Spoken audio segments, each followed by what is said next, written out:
What's up, good people? It's your man Jay Free, the Enlightened Perspective. As usual, just hoping everybody having a blessed and wonderful day.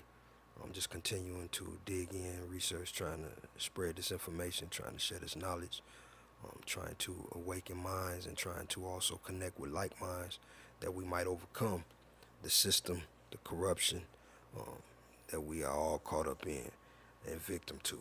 Um, there's been so much about the Federal Reserve as we are coming into awareness and people are trying to discharge debt and trying to use the Federal Reserve account numbers.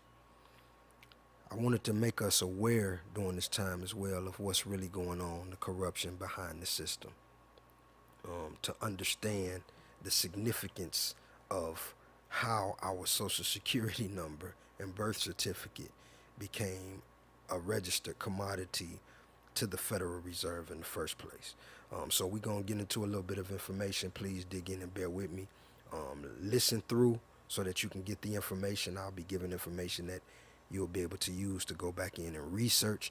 Please, people, take the time to pay attention and find out if what I'm saying is true or not. If you have comments or suggestions, please leave them in the box. I'll be more than happy to respond. If you like what we're doing, please like, share, subscribe. Help spread the word, spread the message, and get it out there. So again, talking about understanding how the corruption starts. So it's some things we need to understand first off in regards to our government and the corruption that we are entangled in. And so first off, we understand that money as we know it, the cash as we know it, is called fiat. It is not even real, money. It's not even currency.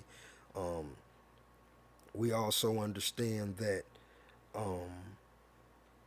the Federal Reserve is not an actual federal entity. It's not a government entity. It's a private-owned institution. It's a private-owned bank. We also need to understand the term federal and what that means. And so these are some of the things that we're going to get into. And so we're going to kind of do a timeline so that we can trace back and understand the root of what's going on. So first off, let's understand that as a result of the American Revolution,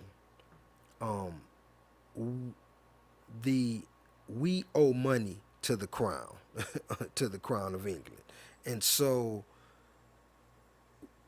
we opted to, during the Jay Treaty of 1794, we opted to pay for the American Revolutionary War, and as a result of this, the debt and a result of owing to the crown. So as we thought that we earned our freedom, or they tell us that America, earned its freedom, they actually paid a debt to the crown. And as a result of that debt, that was our first order of national debt. And so because we owe a debt to the crown, we no longer became a sovereign entity. We actually we owe a debt to England. So England owns us, but we'll get into it. So back in April 1861, and we know that this is when the Civil War started, so we're going to go back to here.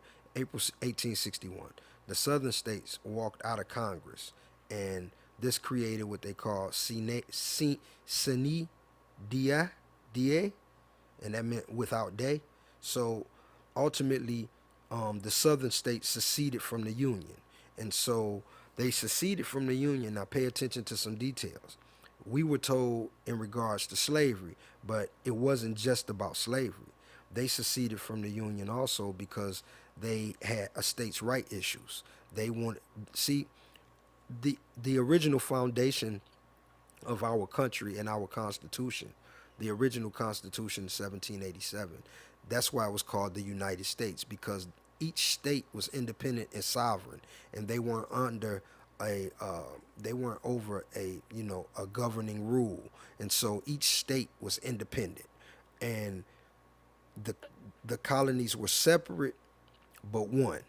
And so Philadelphia had a right to create their own laws. They had a right to govern themselves. They had a right to dictate, whatever their statutes or whatever their lifestyle would be, so to say. They were separate from Delaware and from, New Hampshire and so on and so forth. Each state was a separate entity, but yet they came together in one head, and that was what was the United States. And so the Constitution was them formalizing this. They were formalizing the thought of the republic. This was them putting into writing to say that we would not change from this stance. We separated from monarchy, you know what I'm saying, so that we could be free and independent. And so now we're going to write this Declaration of Independence, and we're going to write this Constitution so that we can set in we can declare that we each are separate, independent, and sovereign states and sovereign entities. That we are not to be governed by one particular monarchy, like a king or queen or whatever the case may be. And so this was the formulation of democracy. And so now we exist in a system where we believe that there is democracy and we believe that we still have this sovereign right. But now we're going to dig in and find out exactly what happened. So in 1861, the southern states, they walked out because of, like I said, not just slavery, but there was a states' right issue. They were fighting for the right to be independent and make choices that they wanted for their own. Now, we're going to get into the slavery part, but we're just dealing with the reason that the war started, the reason why they seceded from the Union and separated, as opposed to just what we've been told. Because the way our history reads, and when we follow everything as it's been taught, we just, honestly have a tendency to accept and just believe that everything had to do with simply slavery, and we don't see the strategic implementation of moves that were made in between. And so, as I've said before, they enslaved us so that they could enslave everybody. You know what I'm saying? Those of us of color, they set us free so that they could enslave everybody, you know what I'm saying, through this system, as I'm going to be explaining. And so it wasn't just about slavery, it was about control. And the control had to do with the bankers, the Federal Reserve bankers, as usual, having the plan and an agenda to put forward, you know what I'm saying, as to why we had the First World War and the War of 1812 and so on and so forth, because the bankers always are pushing an agenda because they're the ones ultimately in control. So when they had the without day, when Congress adjourned and they had a without day, according to the original Constitution, that means that Congress ultimately ceased to exist as a legal governing body. That means from that day forward, they were no longer under government able to make laws concerning the land. They could only make a law concerning coming back together to, re-adjourn from the day that was lost. So April 15th, April 1861, President Lincoln issued an executive order, Lincoln Executive Proclamation 1. And so now, because of the without day and the Constitution saying that Congress ceased to exist as a legal governing body, remember, we were infighting. There was civil war. And so as of 1861, Lincoln's executive order put the president under executive powers of martial rule. You see what I'm saying? And so because of his executive order and Proclamation 1, we've been under presidential executive power of martial rule ever since. Notice the term, ever since. So we talking about police state, which is what we exist in now. Again, we're going to dig in and keep going. And so basically, as I just said, we the people have been under military law since 1861. The 1973, and I'll read a clip of this, the 1973 introduction. This is the Senate report, 93rd Congress, first session. A majority of the people of the United States have lived all of their lives under emergency rule, and in the United States, actions taken by the government in times of great crisis have in important ways, at least from the time of the Civil War, shaped the present phenomenon of a permanent state of national emergency. Now, this was the 93rd Congress, first section, Senate report. And so this is from the horse's mouth, pretty much, so to say. So what we have to understand is what was just said. We have pretty much been under military or martial rule since 1861, but we've been unaware of it. You see what I'm saying? So now let's look at some other details. So the District of Columbia Act of 1871 was passed, and this was the game changer, because what happened was now they incorporated DC as a private foreign corporation. So now all the states in the Union became reformed like a franchise of the Corporation of the United States of America. Get what I'm saying? And so when this act was passed in 1871, it's just like if how McDonald's has franchises, you know what I'm saying? And so you got, or you got, you know, Walmart. You got the main headquarters of Walmart, but then all of the subset divisions or franchises of Walmart around the country still yet fall in line and in answer to the head.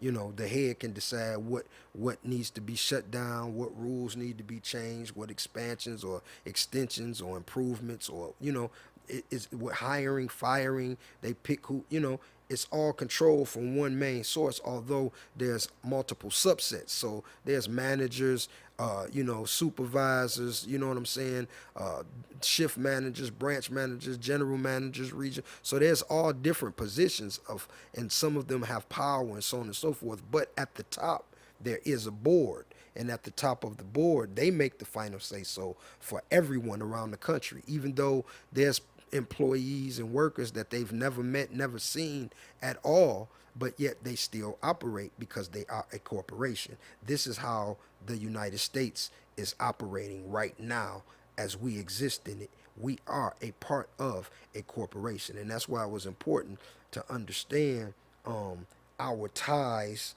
to the crown, because, like I said, due to the Jay Treaty of 1794 and our unpaid debt for the Revolutionary War, we're actually owned by the English bankers. The English bankers actually own the United States of America, the corporation.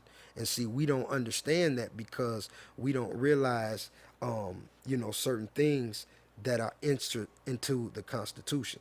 So all the Act of 1871, what it did was it the way that the law is written is that it provided a government for the District of Columbia, and it created the corporation of the United States of America, all caps letters.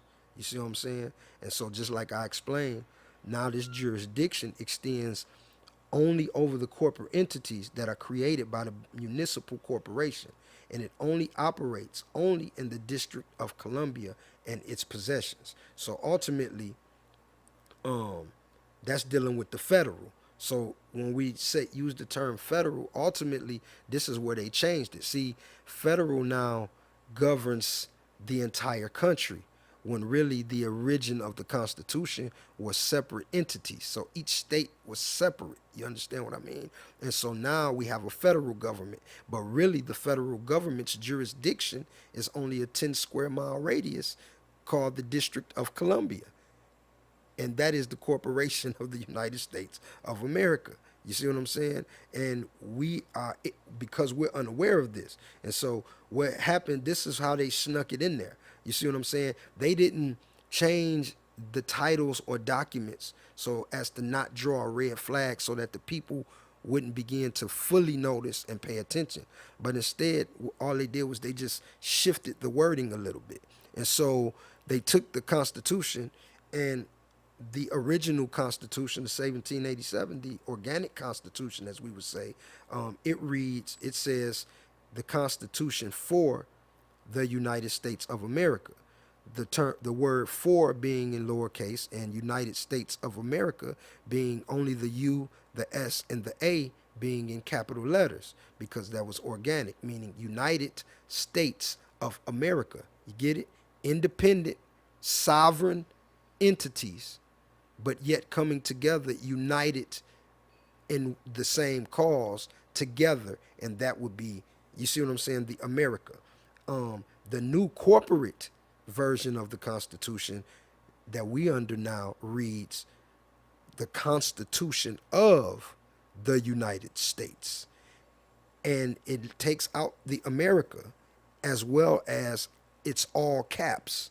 Constitution of the United States, all caps. You see what I mean? And that is the verbiage or the wording that it was used or was changed to make it uh, so that it's recognized as a corporation. Because, like we say, it is actually a registered entity um, created by the London bankers. And so the United States was code was devised in D.C.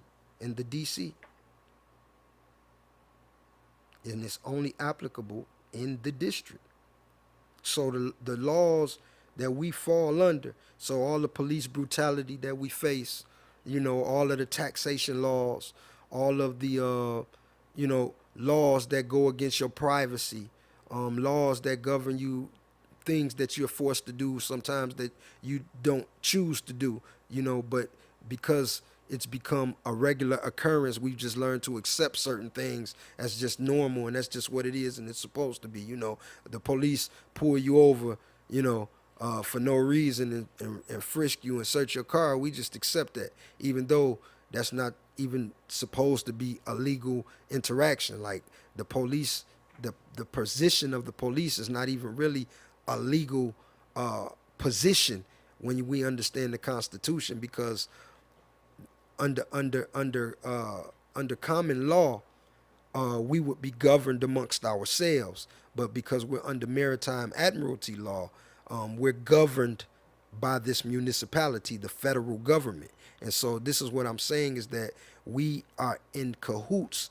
We have agreed to a contract unknowingly. You know what I'm saying? Like when you go into a restaurant to eat, there's no written contract or anything that you sign that says that I'm going to pay for this food. So if you sit down and you don't like the food or something like that, there's no contract that's written. It's just an agreement that if you provide this food for me, then I'm going to pay you. So if you get up and try to leave without paying, then they'll say that you stole something or that you've robbed, even though you didn't agree to pay. I didn't tell you I was going to pay you. And this is the same way that we are in agreement to the laws of the municipality of the District of Columbia, the United States Corporation.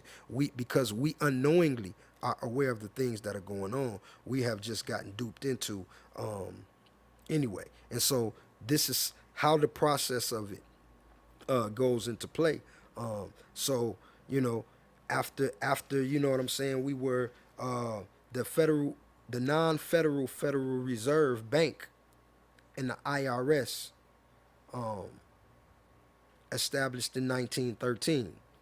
And so this is when they were finally able to get back in and establish their bank, because they had been fighting for ages. Like I say, I'm trying to share information hoping that you'll go back in and dig in on your own, because you find out about Andrew Jackson, who wanted on his tombstone wrote, I defeated the banks, because this is a major issue when we understand how it all tied in. So after we were enticed, you know what I'm saying, after the Federal Reserve Bank was established, and then we began to try to resist. So now they enticed us into World War One, and so what that did was that increased the national debt. So once the bankers were able to get their feet plugged back into America, and get back established, now what they began to do was to try to rev up the national debt. So they sparked World War One.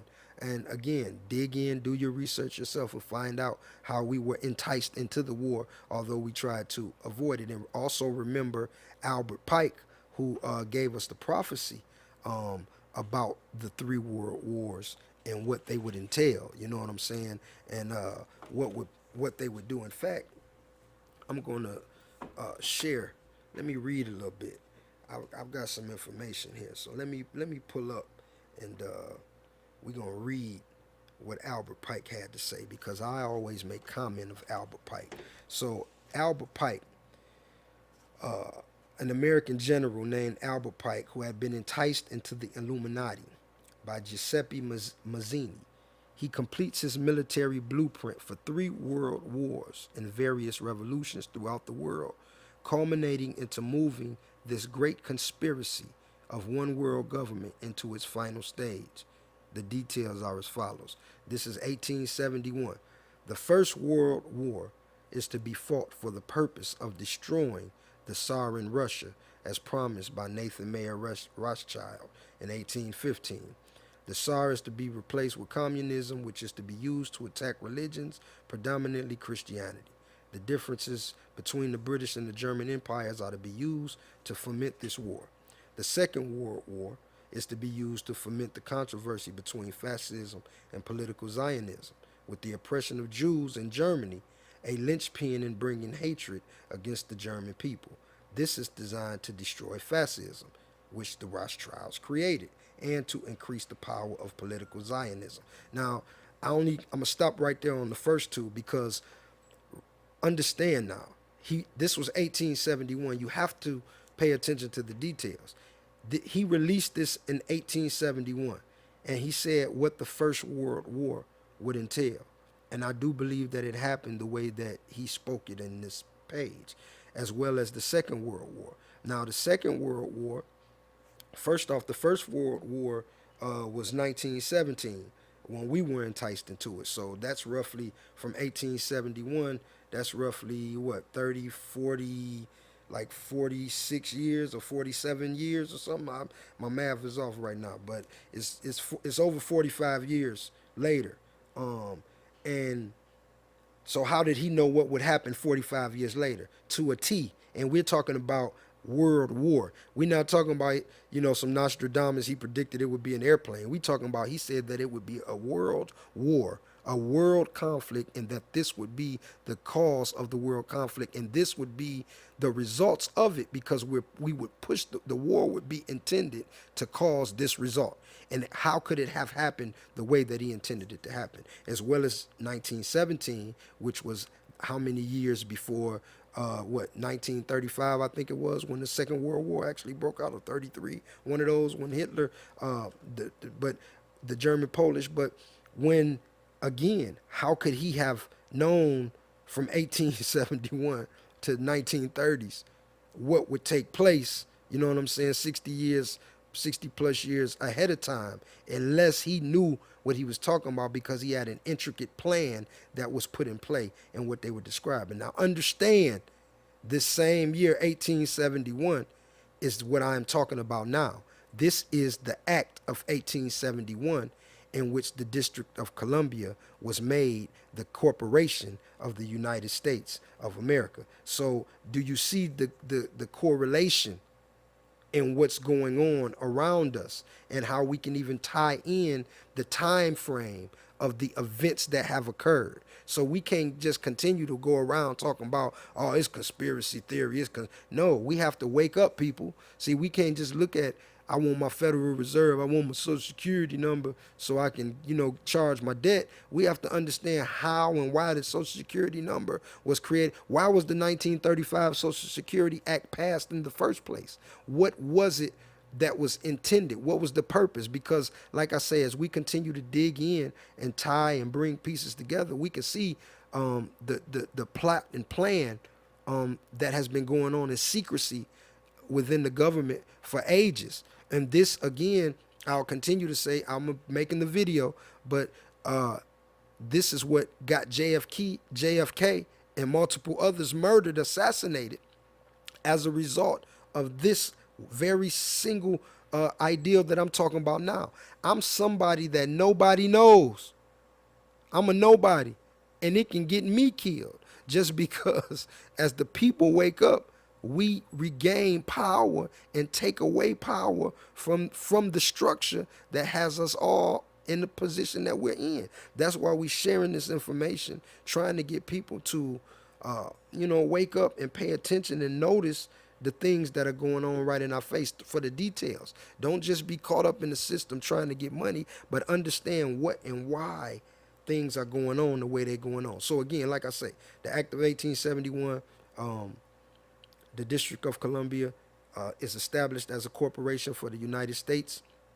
Um, the same year that Albert Pike released his predictions for the three world wars, in which we've already occurred the two. And the reason why that was important as well is because let me continue. I apologize. Because the reason that was important as well is because uh, he gave a prediction for three world wars. And so as we sit now on the brink of the third war, let's hear what he said about the third war. The third world war is to be played out by stirring up hatred of the Muslim world for the purposes of playing the Islamic world and the political Zionists off against one another. So now let's pay attention to where we are right now, because now we're in the current state where we just talked about North Korea testing missiles. They had a threat just yesterday that they talked about sending a nuke to over here to America just yesterday. You see what I'm saying? And now we're also can turn on any news channel, and pretty much every day or every other day, there's another report of some type of Islamic terrorist or Islamic extremist that has done some type of offense. If it's not an extremist or terrorist, then it's just something domestic where there's been a dispute or a conflict over Muslim practices or Muslim behavior. And so if what he said in 1871 has already happened in the First World War of 1917 and the Second World War 1930s, and now look where we're sitting at right now in 2017. So tell me why these things are not important when the truth and the proof of the pudding is right in front of our face. So this is what I'm saying. Wake up, people, and see what's going on. Well, let's like minds unite. You see what I'm saying? So again, once this code was devised and instituted, now they created the federal, and so now they got everything into place as they wanted. They duped us into, World War, so that they could increase the national debt. And now as a result of the national debt, continuing to push an agenda. Remember, we're going to get to a point. Please bear with me, people. We're going to get to a point with the events that are occurring to show the agenda. So now that leads us into the Great Depression of 29. And so after the Great Depression of 1929, in 1930, the International Bankers of England, ain't that funny? The ones who own the District of Columbia, the ones who own us, the ones whose in debt we're into, the one who own our Federal Reserve, they declared us bankrupt. They declared us bankrupt. And so as a result of our bankruptcy, now we're going to enter into the place where we begin to tie the conspiracy together and see how we got duped and thrown off. So Franklin Delano Roosevelt, and I had to say that because I just got it wrote as FDR, but when FDR took office in 1933, one of the first things that he did, his first act actually was to have the national bankers holiday, as they called it, where he shut down the banking activities for like 4 or 5 days, while no banking transactions were able to happen because of the problems that was going on at the time. So you couldn't deposit, withdraw, you couldn't cash a check, no banking transfers went on. You know what I'm saying? For 4 or 5 days in 1933. Now, remember, he was commander-in-chief of the armed forces. So during this time, what he did was, when he issued the banking holiday, he also commanded that all United States citizens exchange their gold for paper. You hear what I'm saying? This is, now catch you, 1933, the banking holiday. Roosevelt commanded all citizens to exchange all their gold for paper, for Federal Reserve notes. The executive order was passed into law and became effective law as of June 5th, 1933. Did you hear what we said? He said, commanded that you surrender all of your gold for these Federal Reserve notes, for this paper. And this is when we begin the process of being duped. Because remember, we also talked about the Social Security Act was when? 35, 2 years later. So let's tie these pieces of the puzzle together. So when we, us, the people, the ones that were supposed to be the sovereign states, you know what I'm saying? When we surrendered our gold, then we also surrendered our freedom. See what I'm saying? We unknowingly volunteered to become subjects to the corporate U.S. because once we surrendered the gold, they gave us paper, and now we became subject to the paper because under Maritime, because the law that we're under now is completely the law that we exist in now is not based on common law, but instead it's based on admiralty law. It's like the law of the sea, maritime admiralty law. So that means everything is based on contracts and agreements. And so, as I stated before, we unknowingly, through the Social Security Act, we unknowingly, you see what I'm saying, are subject to the contracts that we sign to the municipality of the District of Columbia, the corporation of the United States of America. We were unaware that we were signing up and signing our birth certificate over, but we still became subject. So now our birth certificate is the title of ownership to our body. And now it has become registered as security to the Department of Commerce. Our birth certificates are the ownership of our body. It is a registered security in the Department of Commerce. So now the title to our body, our property, and our future labor have been pledged to the international bankers as collateral for the money that's owed to them by the bankrupt corporation. You see what we're saying? So, based on the Constitution, there was a little piece put in there, and the piece that was put in there, that was left in there by the lawyers that were corrupt, was that because we were in debt to the crown, that they were able to incorporate that 10 square mile radius of District of Columbia. That's why it's called the District of Columbia. They were able to incorporate that because they owned that, and they made it they federalized it, and then they made, as I said, they changed our Constitution and made all the other states subject to that 10 square mile radius. So now we're all, we think we're a democracy and we're sovereign and we're free, but we're really all subject. We're collateral to the debt that is owed to the crown. And this is why England still owns America. And this is why when I talk about the three-headed monster and England being the seat of power, the national bankers, the international bankers, and America being the military arm, which is why we operate under a police state right now, because we are the military arm.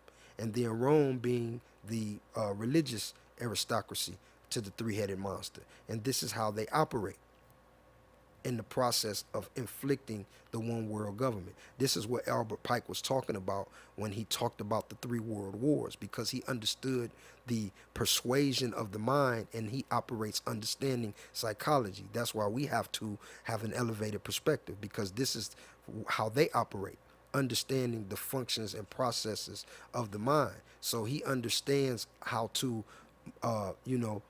manipulate reaction and response of the mass. And so they knew that these wars would come to pass, because they knew the events that they would put into play in order to propagate the wars to come to pass, because they needed them in order to carry out the plan they have for one world government. So now we in a position where we have the United Nations. We're on verge of a single currency. They're on verge of the microchips. They've got all type of military might and power. They've already militarized all of the police around they can just snap their fingers, and just like that, you know what I'm saying, they can have us forced to do whatever, because this it's already militarized. And so all of these things have been going on and happening around us. And this is where we sit at right now. We sit on the brink of what he talked about for the Third World War, because we're nothing but collateral to secure a national debt. That's all we've ever been. That's all we've been. You understand what I'm saying? And so this is so pertinent and so necessary that we get to the place of understanding, because ultimately, when the government asserts its intentions concerning our life, our rights, and our property, and you don't get to uh, have any type of rebuttal, and you go along with what they claim, then that means that we assent. This is what I'm saying. We pretty much have agreed. Just like when you go into a restaurant, there's no words exchanged, but there's just a thought process that I'm gonna pay you. Or I'll make an even better example. When you pull up to the valet, or you go to the coat check, you know what I'm saying? Like, or the waiter at the table. Like, there's no contract that says I have to give you a tip. There's nothing we put that says I'm going to have to give you a tip, but their wages are even based off of tips, because it's just a common law practice or common law knowledge that there's an agreement that for this service that you'll give me a little something. That's just an unconscious kind of agreement. Now, if you feel the service was bad, you won't tip, but in general, we just give a tip because that's just kind of our understanding. It's an agreement without being written.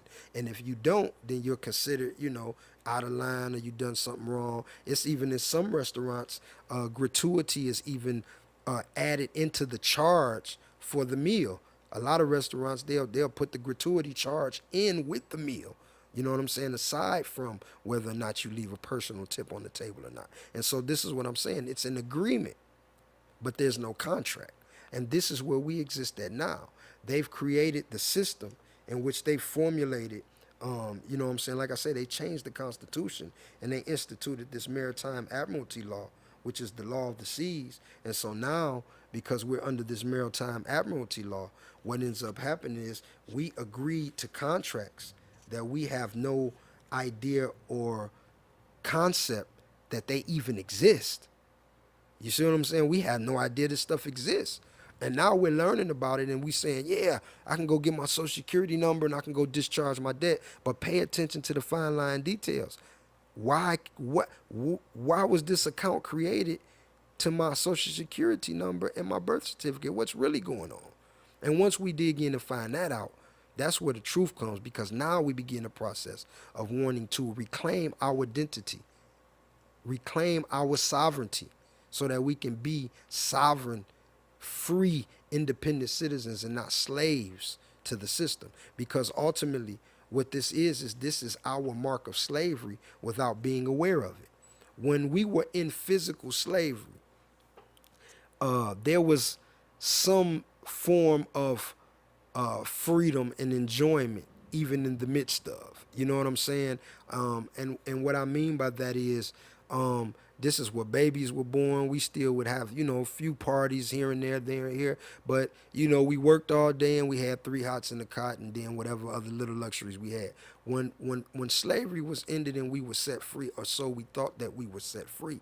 Now we earned money, but now we had to earn that money so that we could pay for food and pay for somewhere to live and somewhere to sleep and for clothes on our back. You know what I'm saying? And now we exist in a system where we've been given a million different types of technology. So now we got all kind of stuff that we think we need that we don't really need. And so all of these distractions, you know what I'm saying, still keep us off from the root of what was going on in the beginning. And that was them to separate us, to keep us split up, to keep us divided, because they were using us as slaves. So nothing has changed. We're not in shackles and chains. We're not on plantations, but the principle's still the same. I know that I myself don't want to, and I know 95% of the people, or 98% of the people that I know, complain about work every day. We can't wait for Friday because it's been such a long week. I'm waiting for the weekend. If we could earn, if I had enough money to not go to work, I wouldn't go to work. You see what I'm saying? And so this right here shows you your slavery, but you go to work because you have to pay for your car. You have to pay for your house. You have to pay for your water, your gas, your electric, your food, your clothes. You know what I'm saying? Your cell phone bill, your internet bill, your cable bill. You know what I'm saying? So I have to go to work to live. But ultimately, that's not living, That's still slavery, because when I go to work so I can live, but the people that I'm going to work for, I make $120 a day, and he makes $120,000 a day.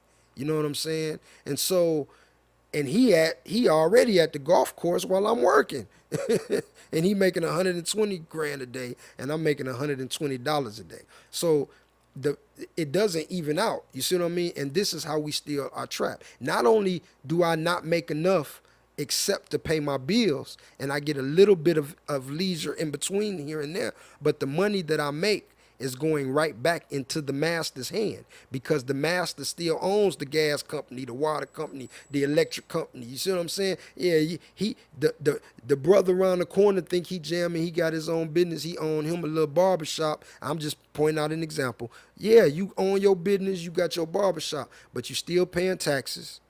You still got a title or certificate on your body that they own, meaning your birth certificate and your social number. You still got a title or certificate on your vehicle. You still got a title or certificate on the shop. You still got a title or certificate on your home, meaning you still are a ward of the state that they own. Your children are a ward of the state. Everything is under contract. And so anything that we do to violate their contract or to break what they say we ought to do, then we become subject. So you got a $500,000 house and you got $5,000 a year property tax, and something happens and you can't pay that $5,000 property tax, they take your whole house. See what I'm saying? The balance. And this is where we are affected by this system, when we don't understand exactly what's going on, when we don't realize how we've been duped in the system, and what the Federal Reserve and how our Constitution have been changed, and understand what it means when we say that the United States is a corporation. That means that we are still commodity, we are still slaves. So when the 14th Amendment came and they said, no, you have no right to force a man into involuntary servitude except for he break a crime, but you can put him into voluntary servitude. So now we got half of us are getting locked up into penitentiary, so we still put through chattel slavery or cattle slavery. You see what I'm saying? We still put through that through the penitentiary system. But then the rest of us that are free, regardless of color, race, height, weight, whatever, the rest of us that are free, you know what I'm saying, we are involuntary servitude. Or should I say, we're indentured servants without being aware of it, because of the contracts that we are subjugated to. You see what I'm saying? The monies that we earn, like I say, go right back into the master's hand, and we are afforded little lights of luxury and little lights of pleasure where we think we're doing something, but those same pleasures were afforded when we were on the plantation. It's recorded, documented evidence. There were slaves who had wives on other plantations, and the master would give them a pass, and he could go to the other plantation for the weekend or for the day or whatever. It was a lot of things. The same luxuries that we think we have now, we had then. Because the same way now, if you get out of line, they'll hang you. The same way now, if you're dealing with somebody that looks at you and don't like you, and just because of what they feel, they gun you down. And it's all justified under their rules. And if we do something to violate, the standard of discipline is still higher for us than it is for everyone else. But yet everyone is still subject and slaves under this system. And so, again, I just implore and ask and plead with my people to pay attention to the details. Again, we're going to continue to bring knowledge, continue to try to share this information. Like I said, if you have any questions, comments, please drop them in the box. I'll be more than happy to respond as within the time frame that I can. Please like, share, subscribe. Help us to get this information out. It's your man, Jay Free IC, Enlightened Perspective, United Intellectual Consortium. Blessings, peace, and love to all. Ashe.